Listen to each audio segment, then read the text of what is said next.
time Spain was a really good like aid in realising what languages actually help you do. When I was 17, then I took part in like a global classroom initiative that was called. It was a school project that was run, and we had conferences where fifth and sixth year students from schools around the world would meet up and talk about some issues that were relevant to their education, and just through meeting so many different young people from different places at that age just really encouraged me to keep language learning. When I was at college doing journalism, we went to a news studio to see just how everything worked, and there was a screen with a live broadcast from a journalist in Italy, and she was translating for a witness or something, like, and the journalists that were in the newsroom had said that there was no real reason for her to do that live, but good on her, it looked brilliant, and I was like, I did look brilliant,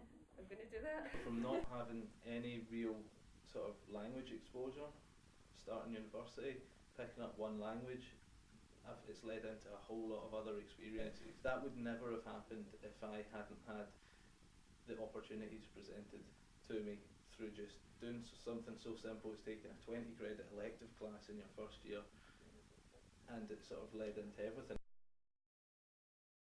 And it feels amazing. Yeah. You can have a conversation. The language learning process gives you a lot of freedom. I think there's a lot more creativity involved. I think it's something that's so practical. My confidence as well, knowing that I can speak to somebody in Spanish and French, and like you feel so good about yourself, really. Following my year in Italy, I got a workplace. I moved to Belgium, and I was working for Toyota, doing R&D for powertrain engines and cars. So I had some exposure to French again when I was there, and I was really surprised at how much Italian was similar to French. And the whole thing, yeah, if you learn one other language, then it's easier to learn others. I think it'll open a lot of doors for me when I go on to look for careers. But I'm interested in going into the police, and in the future I'd like to go into immigration. I want to work for like an international charity or a charity that deals with, say, asylum. I think there'll be a lot of job opportunities opened by having a language, because, like I said earlier, with journalism and a language, like, that will come in handy. But since I studied a language, primary school teaching became a sort of option for me, as well as like translation jobs, and like I just think in a joint honours, like it opens so many doors just by having it coupled with something. And I'm quite keen on renewable energy. I've got a strong interest in wind power. The centre of the world for wind power is Denmark, so I might end up there, or I might end up back in Italy working for Ferrari. Languages are just so important. I think they need to be promoted from right away from nursery right the way up, because nowadays there's so many connections, people are travelling so much easier, and it may not seem useful for nursery children, but the quicker they get started, the more they learn, and they pick it up better when they're younger, and then it creates more opportunities for them in the long run. So I think it should be promoted right up there with any other curriculum.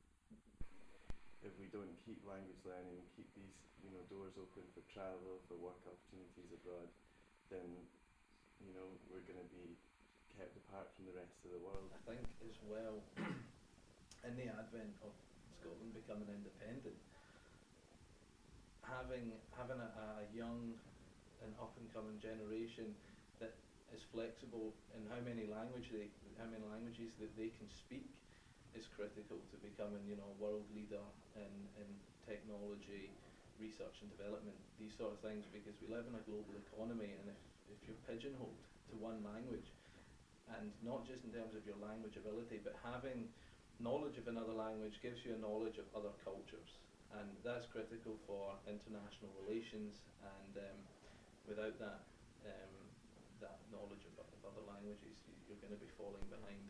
And I don't think much credit is given. I don't think in school languages is up there with maths and English, even though it's so hard, but then so rewarding when you sort of crack it. Yeah, I think that's something that they don't tell in to high school students and stuff is how rewarding it is. Like all the from start to finish it's difficult, but the end of it is something really impressive. It's worth the work. Yeah, definitely. But I don't remember in high school ever seen anything to do with like what the end result could do for me.